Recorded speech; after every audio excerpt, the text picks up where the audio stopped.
This is whereby we replicate the artificial way of how a chicken usually sleeps on the eggs. So usually replicate it here. We give it the conditions, the humidity and the temperatures of how the chicken usually also turn the eggs. We usually do it here artificially. In this video, I'll be traveling over 400 kilometers to meet a young Kenyan man who found a smart way to run a profitable chicken business. Can you put 10,000 eggs in this? Yeah. This one is 1,000, this one is 5,000, and this one is 5,000. But when I arrived, I discovered he was doing something completely different, and the result shocked me.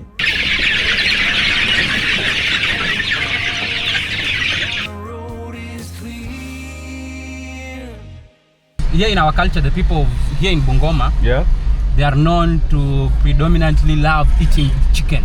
Oh. Yes, so that's why even Bungoma, when you hear about Bungoma, you'll hear about people saying that is the place where people like eating chicken and ugali. Ugali. Yes, ugali is that kind of... Yeah, I know ugali. Yeah. Ugali is whereby that... Fufu. Yeah, exactly. Yeah. So in Bungoma, people like eating a lot of that chicken. Here you locally call it ingoko. Yes, ingoko. That's the chicken. That is the chicken local language. In the local languages. Oh wow. Yeah. So right now we're headed to the farm. Yes. Okay. Yes. All right, guys. So stay tuned. We're headed to the farm to show you guys the amazing thing this young Kenyan man is doing. In poultry farming, you'll end up finding out that some people can tend to want to sell you some kind of bird. Maybe they're just having the same color, but they don't have the characteristics of that kind of bird. Like currently now in Kenya, we have there's a deficit of layers. Okay. So for that major company that is selling layers, day-old chicks, you'll end up finding out that if you are booking chicks, you are getting after 8 months. So there are these guys who have entered the market. You find out that they decide to breed this kind of bird that looks like layers, but when they grow up, you end up finding out that they are roosters. Oh. But when they are young, they look like layers. So there are a lot of scams in the business, and that is really making most farmers get out of it, because you have purchased birds, you think that they are layers, and maybe you have purchased like 2,000 or 5,000 or even 10,000. Wow, that's a lot. And you have spent a lot of money, and you know, for the layer chick, they usually cost like double the price of a normal day-old chick. Yes. Like for example, like for mine, which are the local, but they are improved birds, which are costing like about $0.9, but you find out like for a layer will go up to around $1.8. Wow. Yeah. So which one do you focus on, layers or the chicks? The chicks, the improved version of the local breed. Oh. Yeah, because they tend to grow faster, and also they can be ready for meat in like 10 to 12 weeks, and also they can produce eggs as much as the layers, even like 70% of what the layers will be able to produce. So that means that for a local farmer, they can be able to get eggs out of the bird, and also after the birds have been exhausted laying, they can also sell the bird as meat. So it's killing one bird with two stones. It's killing two birds with one stone. Yeah, exactly. All right, guys, without further ado, let's head to the farm. Wow. Yeah. This is serious. Yeah. This is for the eggs? Yeah, this is where we produce now the chicks. So we have two sets of machines. We have the setter machines. These are the two setters. Even this one is a setter. Wait, what is this machine? So this one is an incubator. This is whereby we replicate the artificial way of how a chicken usually sleeps on the eggs. So usually replicate it here. We give it the conditions, the humidity and the temperatures of how the chicken usually also turn the eggs. We usually do it here artificially.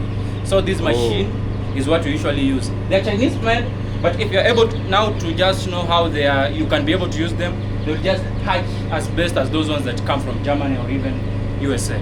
So, are you serious? Yeah. So you get the eggs, you put it inside there. So when you get the eggs, we have to put them in. Let me illustrate. Okay. Let me close it because of noise. Yeah. We're running a generator now because of power blackout. Yeah. So when you get the eggs, we have to make sure that we are incubating our eggs after every 5 days. Okay. Depending on the age of the bird.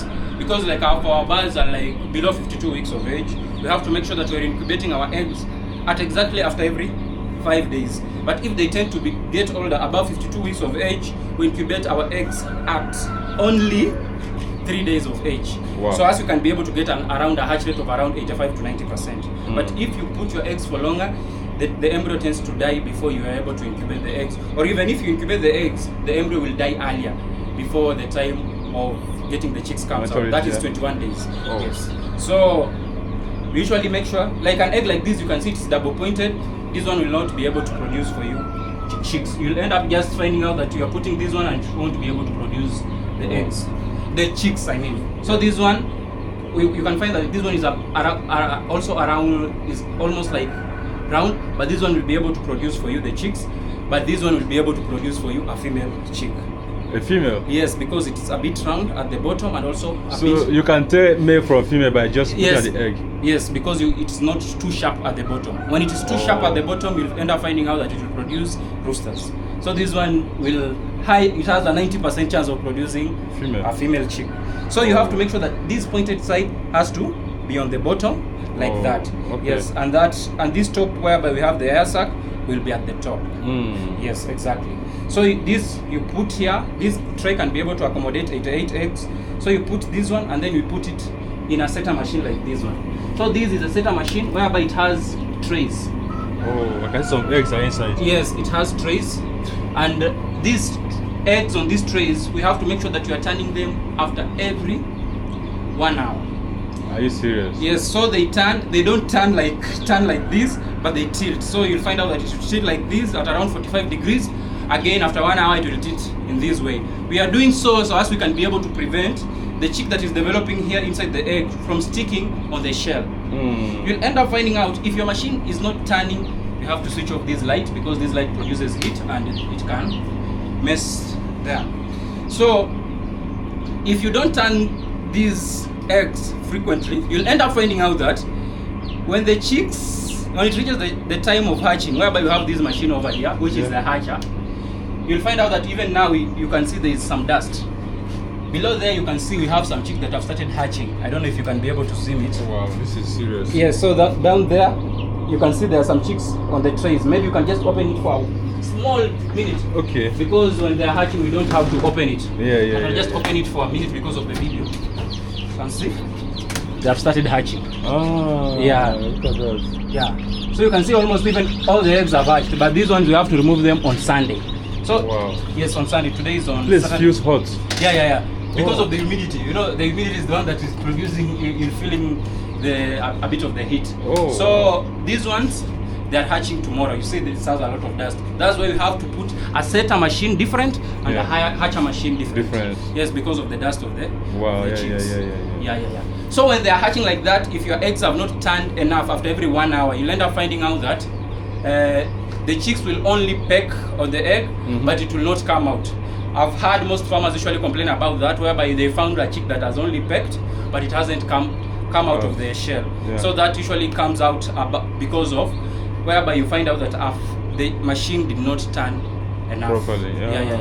So if it doesn't turn enough, they will stick on the shell, but they will only poke, but they will not be able, because it has stuck, it won't be able to crack the egg, because when the chick is hatching, it has to crack the egg all around. So when it is stuck, it will only be able to crack only on one side and it won't be able to turn in the egg. But you said something that this egg won't produce any chick. Yes, because how do you know? You can see it is pointed, it is double pointed. Pointed, if it is too double pointed like this and it tends to be so light here in the middle, you end up finding out that it won't be able to produce the chick. And also if you find out that you have very extremely white, very very white eggs, even in this batch you can end up finding out like this egg, which is extremely white, and maybe you don't have any white chicken.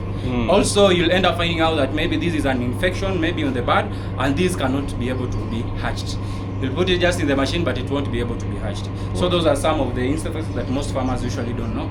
But when you do it for a while, you'll be able to understand. Even you can see this egg has some crevices like this one. Even this one won't be able to be hatched. So this one we just use them to eat cake. So because they won't be able to be hatched. Man, this is very serious.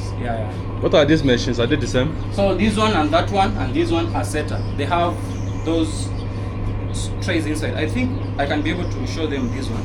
And also the turning. Wow, guys, this is serious. This is my first time seeing this. I thought it was natural. So this one we can be able to open. It doesn't have a defect. So so let me try to turn it. Wow, this is serious business. So you're turning the machine.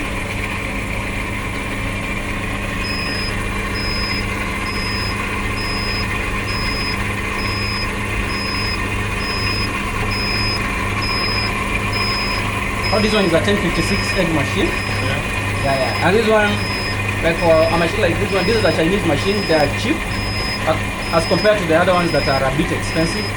These ones are cheap, meaning you can be able to get like around 90% hatch rate, and you can be able, with only one hatch, you can be able to recoup your investment for the purchase of this machine. Only one hatch. Wow. Yeah. Because this machine goes at around $600, and if you hatch around 900 chicks, you'll be able to recoup your investment. Yes. But this turning, are you going to do it manually or? Now I'm doing it manually, but here in the settings, you'll end up finding out that we have set, like if you see, now this one is advanced. Now you press this one and this one, you can see F1. F1 is what is called setting, whereby you find out it's 60, meaning it will be turning after every 60 minutes. Oh, yes. I see. So that one is in advanced, whereby you have, and you can see F7, which means that how many times this machine has turned. It's 441 turns. Wow. Yeah. So that's, so we emulate the natural of how we make it artificial, how the chicken usually sleeps on the egg and usually turns the eggs. Yeah. Exactly. Yes. Wow, this is crazy. Yes. So this is whereby the eggs usually come to hatch. Well, these are the chicks already. Now these ones are some few chicks. No, so when we sell the chicks, you find out that maybe you have hatched like you can hatch like 15, 20. So the 20 chicks, you end up finding out that those ones are the remaining, and some chicks usually come out with some defects. So those ones you can't sell to client, you just put them here. Then when they become like 2 to 3 months, then they are ready for meat. You can slaughter them and eat them, or you can slaughter them and sell them for meat. Yeah. So these ones are like those ones. You see, they're just a bit, they're just small there. Number. How much you sell one chick? 1 day old chick you're selling at $0.9, which is around 110 Kenyan shillings. Wow. Yeah. Like how many chick do you get in a day? So like for me, I usually set my eggs after every 5 days. After every 5 days, I usually hatch around 13 to 1500 chicks. After every 5 days. 1500 is 1500. Yes, 1500. Are you serious? Yeah. You're a billionaire, Elon Musk. We are trying. So there's money in farm business. Yeah, there's money in farming business. So you just have to keep on doing it slowly by slowly. Because as for me, I started with only 50 chicks, and I kept on reinvesting the money slowly by slowly until where we are now. And I said in the next coming 4 years, I want to be able to hatch 50,000 chicks every week. Every week? Yes. 50,000? Yes, 50,000 chicks. And also serious? we can be able now to lower the cost, like the selling price, so as we can be able to help a lot of people like be able to access the chicks, and also it will be able to lower malnutrition here in Africa. Yeah. Because that when you get the eggs, that is a cheap source of protein. So Yes. most people can be able to be elevated from malnutrition here in Africa. So if I may ask, like how much can someone make from this kind of farming in a month? So it depends. So poultry farming has a lot of different niches. Yeah. First, you can decide to keep chicken, the one for broilers, which are kept for meat. Yeah. 2, you can decide to keep layers, which are predominantly kept for the purpose of eggs. And 3, you can keep the improved Kenyan breed of chicken, which I'm rearing on my farm, which are for the purposes of eggs, and also they can be used for meat. 3 months, they are ready for meat. 5 months, they start to lay. When they start to lay, you can decide, 1, you can decide to sell the eggs as fertilized eggs. 2, you can decide to hatch those eggs and be able to produce chicks. And thirdly, after they are finished laying, then you can be able also to sell them for meat. So that's the benefit of the improved Kenyan breed of chicken. And the improved Kenyan breed of chicken, this is why I usually encourage most youth to try that one, because it doesn't need a lot of money to start up. Because for the layers, you really need a lot of money to be able to start it. Because for layers, it will cost you around 1,000 Kenyan shillings, which is around like almost $10, to be able to rear a chick up to the point whereby it will start to produce for you eggs. Yeah. So if it's for a person who is just who is jobless and has just started this kind of business, you won't be able to have that enough money to be able just to put there like for 5 months, so as after that, so as it can be able to produce the eggs and start giving him back his money. And for the layers, you will break even at around 12 to 13 months, which it is a long time for a youth to have a lot of money just to keep lying there. Wow. Yeah, So- but for the improved kienyeji, it has different varieties whereby you can decide, you buy chicks, then you raise for 2 to 3 weeks. I'll show you the chicks that are down there. Okay. For people who are busy, like for example, you can get a teacher who is so busy and is not at home all the time.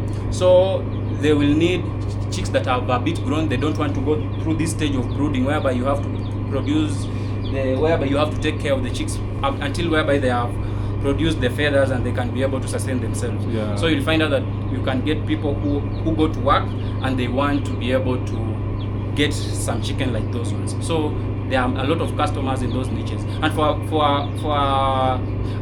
a youth who wants to start that, you'll end up finding out that only for 1 month they can be able to recoup the investment and get a profit out of it. Wow. So that is an easy path for most of our youth if they want to get in this kind of business.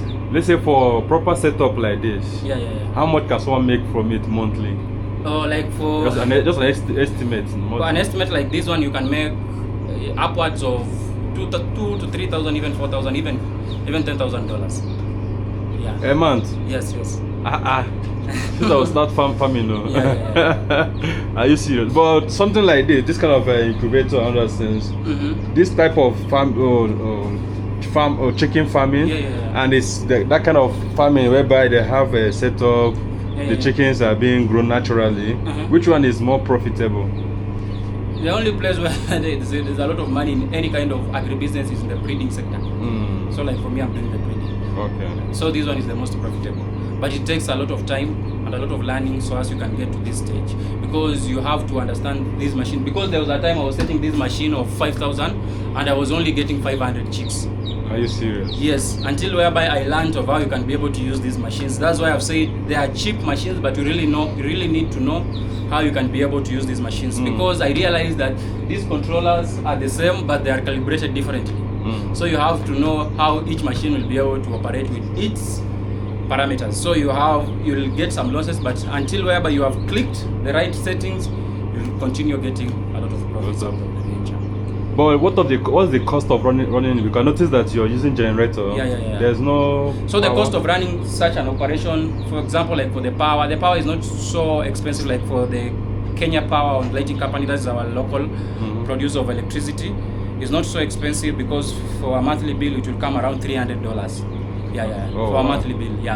But if you're running the gen set, like for now we have put like almost $40 and it will run like only for 15 hours, then you'll put around $40. So it's expensive when you're running a generator. But what happened to the Kenyan Power? I think there was a fire outbreak in our substation in Kakamega, so that's why we are having a power outage. Even there was a power outage. It's not always unstable like this. No. It's always stable. It's always stable, but at times it can decide to. That's why you have a backup. Yes, you have to have a backup because you can't do without the power. Yes, because these machines are forced air. Incubators, they have to have, you can see there's a fan. The fan has to continuously run. If the fan doesn't run for 2 hours, you'll end up finding out there's an accumulation of CO2 in the machine. If there's an accumulation of CO2 in the machine, the embryo that are developing will suffocate. Then you'll not be able to get. So if you have put like around 10,000 eggs, that is a lot of money. That's like around an investment of like $7,000. So you have just to know for $40 you can be able to save that investment. Can you put 10,000 eggs in this? This one is 1,000, this one is 5,000, and this one is 5,000. And they are all working? This one is not working yet. Wow. So we have put around 6,000 eggs now. 6,000 chicks? 6,000 chicks. And we have another one that are hatching around 1,500. Wow. Yes. Serious money. Let's check out the other one. Now we can go to the poultry houses. Why do you have to do this? So we have to disinfect so as we don't carry the diseases from outside into the poultry houses. Wow, look at this. So like here we were removing these wood shavings that were a bit dirty, but they have to finish it today. So my guys were removing it yesterday, but they got tired, so they have to finish removing this from here. So I had currently put around 900 birds, but there was an outbreak whereby we found out that we gave a wrong vaccine to these birds, and we ended up losing almost half of that number. Seriously? Yes. So that's why it lowered a bit of our population of the birds. Wait, this chicken, this is I'm seeing here. Did they come from the incubator? No, this one is a parent stock. A parent stock is whereby you have to crossbreed 2 different breeds so as you can get a commercial breed.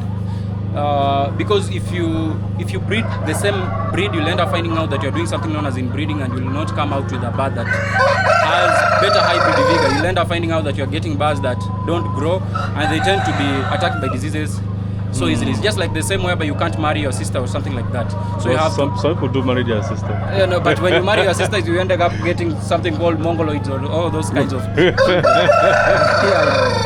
Yeah. Wow. So This one is so big. yeah. Do you sell these ones? No, so these ones I usually sell them after they have finished laying. So these ones are just barely like 8 months. So I have to stay them for almost another 1 year, so as I can be able to sell them. Then at that time they will have deteriorated in laying, so they won't be laying well. So when they have become so old, you have just to sell them, because when you compare with the feed that you are giving to the birds and what the birds are giving you, it doesn't make sense. That is the time that you just decide that you'll have just to phase them out and get the new breed. So you have to make sure that you're putting a new breed like 4 to 5 months before you phase this one out. When those ones just are almost to start to lay, now you phase this one out, and those ones they start to lay. Wow. Yes. Incredible. Well, let's say for anyone who wants to start something like this, what's your biggest advice for them? Maybe, let's say from your past mistake. Yeah. I think the right thing is for you to get the right knowledge first. Then you can be able to study your area and know which kind of, studying the market, which kind of breed or which kind of product that the market is missing, so as you can be able to solve it. Yeah. Because as for me, when I started this, even my first batch, those 50 birds, I bought them from Uganda, and I realized we don't have a lot of affordable breeds of this chicken here in Kenya. So that's why I bought my first breed from Uganda. Then I was able to start it. Then I realized there was a gap in the market, whereby I found out that they were importing around 50 to 100,000 chicks every week here into the country. Then I realized there was a deficit in that. That is whereby I started saving slowly, so as I can be able to start my own small poultry farm. Because I started with small, with 50, then I grew whereby I put like around 200 birds. Then I bought my first incubator, that one 1056 one that I've shown you. That is the first machine that I started with. So I kept on improving on that. Yeah. So you have to make sure that you know your market.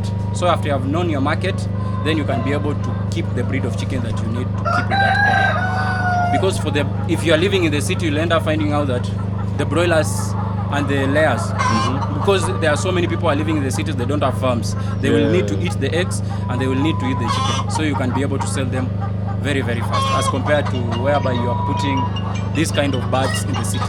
But also there are those people who live in the cities and they want to keep these kinds of birds, because you end up finding out that they like the taste of the meat from this bird, and also the eggs whereby they come out with the yellow yolk. So they like this kind of birds. So it's also the different preferences of the customer. Yeah, exactly.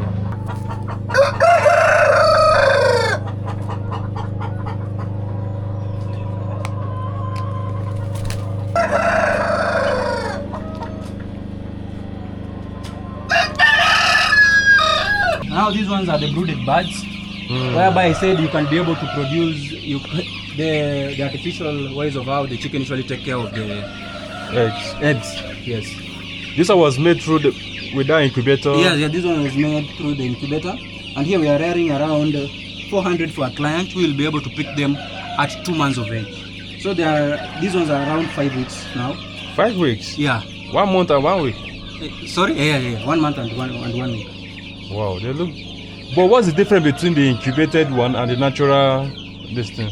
Is there any difference in taste? No, there's no difference. The only thing is that you can't be able to produce so many chicken like this with naturally. So since we are doing it as a business, we have to be able to produce a bit more, economies of scale. It's more like a GMO, genetic. No, it's not GMO.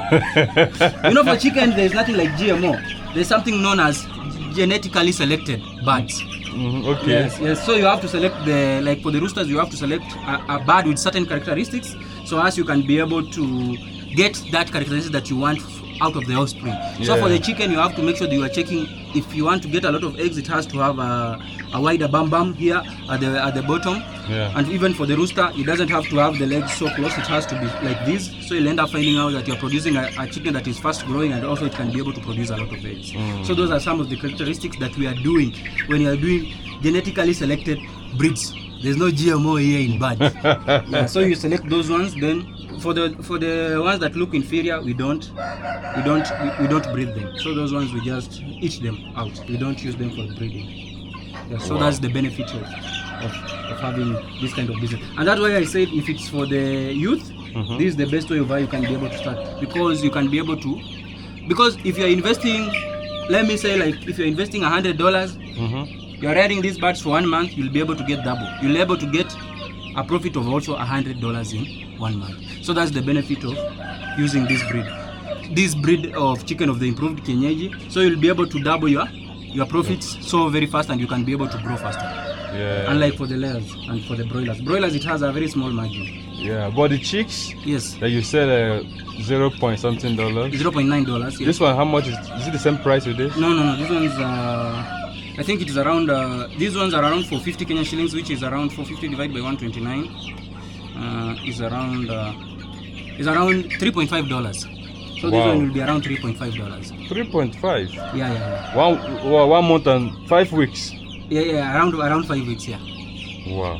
So this one, that's why I've said these ones, and you'll end up finding out that for the feed they have only spent around $0.6 to $0.7.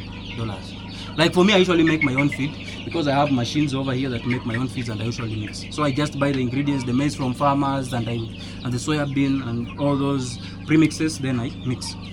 So you make more profit by selling like this? Yes, this one has more profit.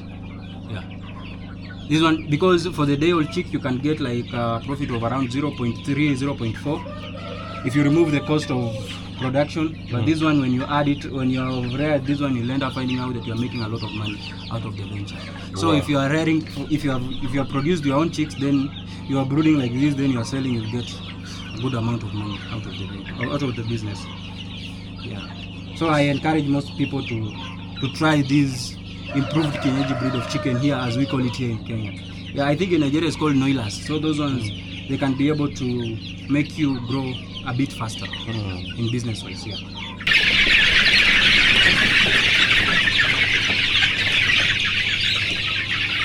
They are very active. What's the worst that can happen in this kind of business? Attacked by diseases. And also they usually reaches a time whereby you find out that the cost of maize is a bit high, so the profit tends to squeeze. But like for now, the maize is a bit cheaper, so now you reap. But when it comes to that time, you'll end up finding out that you're getting small margins. But still profitable. So this is our crush, whereby I usually crush the maize. Wow, you have everything. Yes, you have it. And here is our mixer. So this one is where we usually mix the feeds. Very recently you can see Can you mix the feeds? This one. So you can see. So this one is used to mix the feeds. Wow. So if you are doing poultry farming, you have to make sure that you are mixing your own feeds. Okay. I don't know in other countries, but here in Kenya, if you're mixing your own feeds, you can end up making you're making a bag at almost like 60% of the cost of the bag that they are selling commercially. So you are saving a lot. So if for a person who is doing poultry farming, they have to make sure that they are making their own feeds. You have to learn the skill. If I'm selling after they have finished laying, I'll sell it at around $18. $18. $18. Wow. $18. When they have finished breeding. These ones I've stayed with them, I've stayed almost only 8 months. So I have to stay with them another 1 year. Then I can be able to sell. Another 1 year? Yeah. For this chicken to be exhausted with the laying. Because this chicken must be able to lay for you for only 1 year maximum. So for around they start to lay at around 6 months, then you have to stay them with around 1 year for them to continue laying for you, then you can be able to dispose. Stay them. Yeah.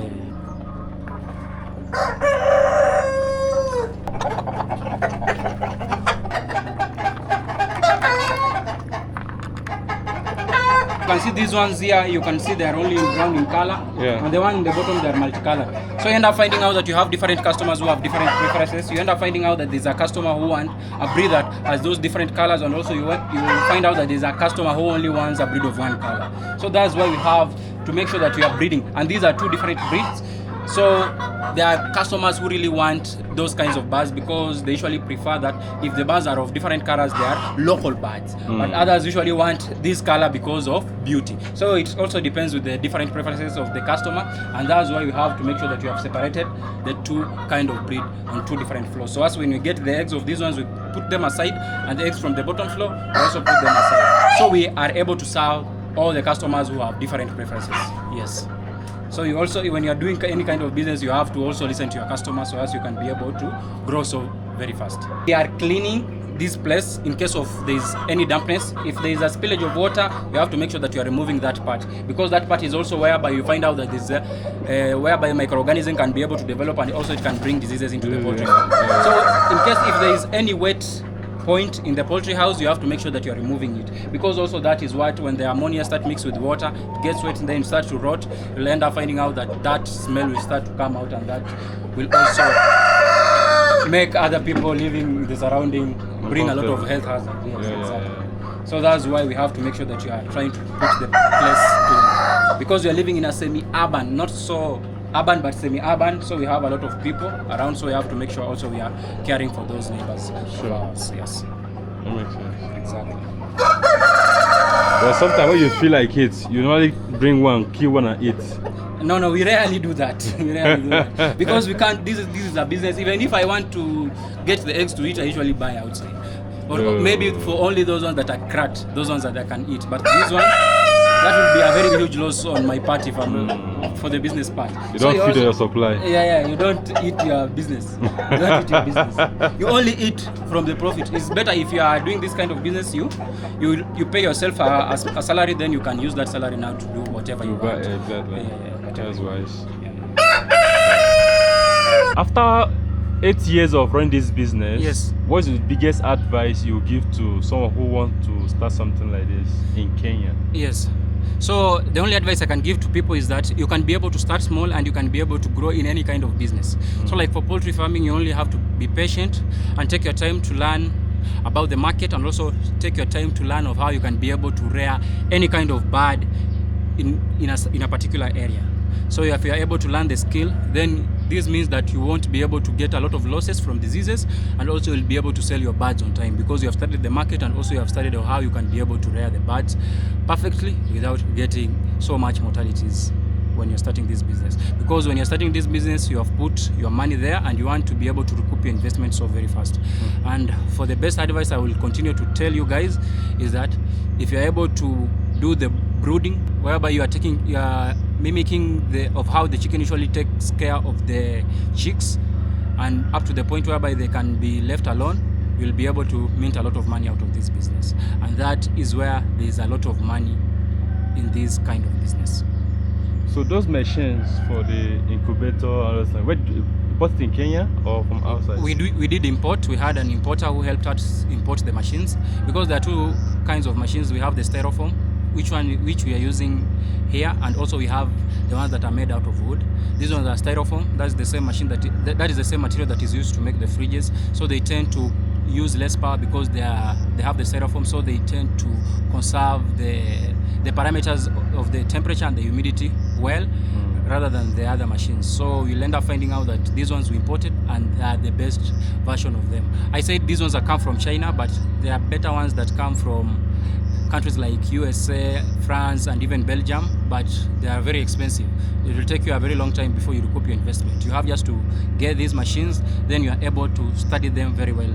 The only problem is that they have the same controllers, but they are calibrated differently, so you have to make sure that you really understand how you can be able to use them. And they will be able to give you a very better hatch rate, just like the ones that come from the USA and Belgium and even the Netherlands, because you'll end up finding out, like for my farm, I usually get around 85 to 90% hatch rate of fertilized eggs. Is there any government support or grants to farmers like this? So for the government things here in Kenya, there's a lot of know me, I know you, so I don't tend to get so much into those, but I usually just try to use my brain and be able to navigate around of how I can be able to get support on the improvement of the business, because I usually say that any kind of business that if it can't be able to sustain itself, then it can't be able to get profits and put back into the business and make the business grow, then I don't think that business is sustainable.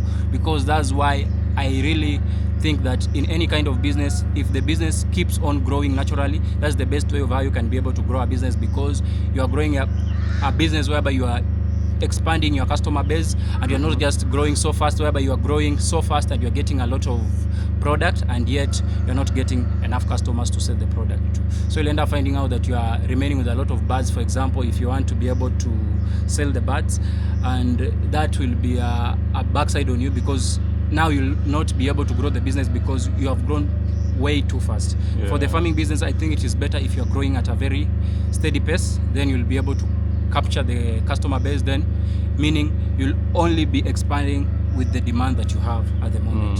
True. So that's why I want to continue growing gradually until whereby I have enough customer base, then I can be able now to say that you can be able to continue growing. But I have never gotten any support from anywhere. I just reinvest the money into the business. What do you think can be done by the government, or maybe to make this business more lucrative and also encourage more people to join the business in order to reduce unemployment and things like that? The only problem with what really affects most farmers is about the feeds.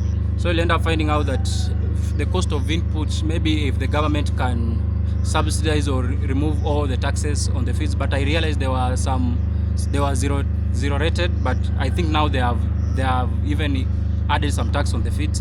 So this makes it so expensive for a person who wants to start, and yet they don't know how they can be able to formulate the feeds, because I think now there is whereby the government can come in and maybe subsidize on the feeds for the animals, and that maybe can encourage most farmers, because if the feeds are too expensive, because I'm saying I'm making a bag at around 60%, so meaning that other 40% is maybe going to the retailers as profit and also going to the government as tax. So you'll end up finding out that for a farmer who is a starter and doesn't know how to be able to make their own feeds, they will end up getting very small profits out of the venture, and they will be discouraged in continuing the venture, and they will end up closing the business. So I think that's the best of how maybe the government can try to lower the cost maybe on the inputs, but they have tried, maybe I've seen they have tried to lower the cost of fertilizer, because the fertilizer was around 5,000 and now it's half the price. But also sometimes, like this year there was this whereby you find out that these conditions whereby of weather and the climate, there was not enough rain, and this year we'll have a very poor harvest. So I know by next year the cost of feeds will be even up by even 30%. So some things are just uncontrollable. So after 8 years, let's say from all your losses and all your profits, all your gains, would you advise someone to join this kind of business? Do you think it's actually worth it? It's worth it.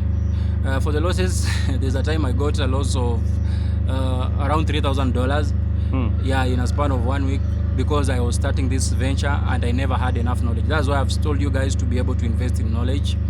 The problem is that these birds were attacked by a disease, a very bad disease known as Newcastle disease. I had not vaccinated my birds, and it made me lose around 500 birds of around 3.5 months, and I got that very big loss. So from that time, I was able to learn through experience, which is not the best teacher, but it's the best teacher, as they say. So that's the bad part you can get in this kind of venture. And for the profits, there's a time you can get whereby an organization needs some birds, and maybe there's a very good number, like 5,000 brooded birds, like those ones of 2 months. So if you are able to brood them and sell them to them, then you can be able to get a good chunk of money out of it. So that's the better part with this kind of business. It has its up and it has its downs, but the ups are 70%. So finally, do you distribute to hotels or just individual buyers? How do you sell? So my main business is the selling of day-old chicks. So that is my core business, is the selling of the distribution of day-old chicks, because that's whereby it's where I majored in. So my biggest customers are smallholder farmers, and also organizations whereby we can be able to deliver the chicks. Oh, okay. And for the people, like for the hotels who want the meat, what we usually do, we usually refer them to our clients. Like for example, for a hotel who needs, like they want the chicken for meat, we go to our clients who we sold them to them the day old chicks. Then we can be able to refer them to those hotels. So when the hotels buy the chicks they buy the chicken that are grown from the farmers again come back and they purchase the day old chicks. So that's how we are able to put on the continuation of the business. We don't want to take it all. Yes, whereby we are also growing for the hotels. Now we'll make these farmers not be able to get the market for their products. Yeah, that makes sense. So your name and your business and how to reach you for business. Okay. My name is Mayuba Brian, popularly known as the Actuary Farmer. Even on YouTube, I'm known as the Actuary Farmer. On TikTok, the Actuary Farmer. Instagram, the Actuary Farmer. Even on Twitter, the Actuary Farmer.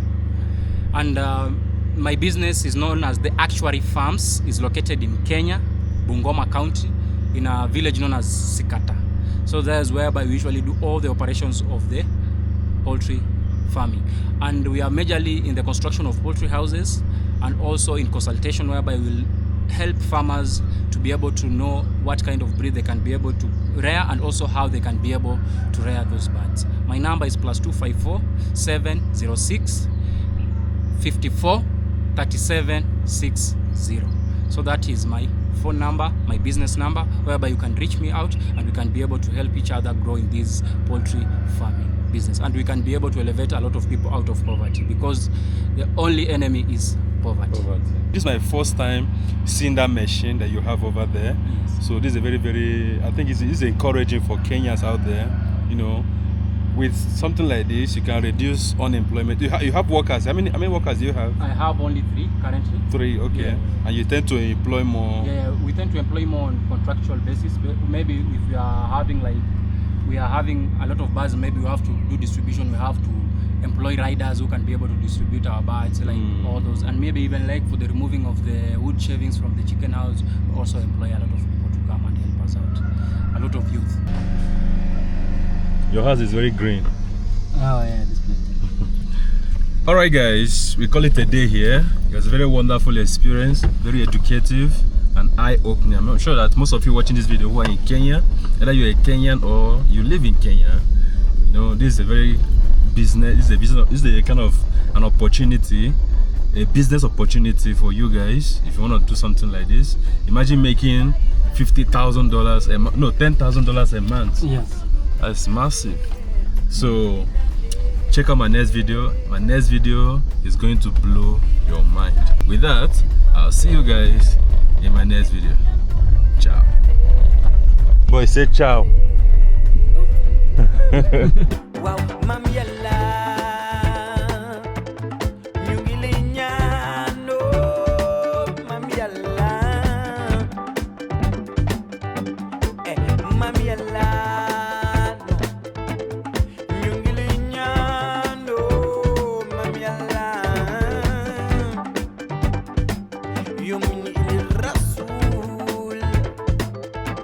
Rasul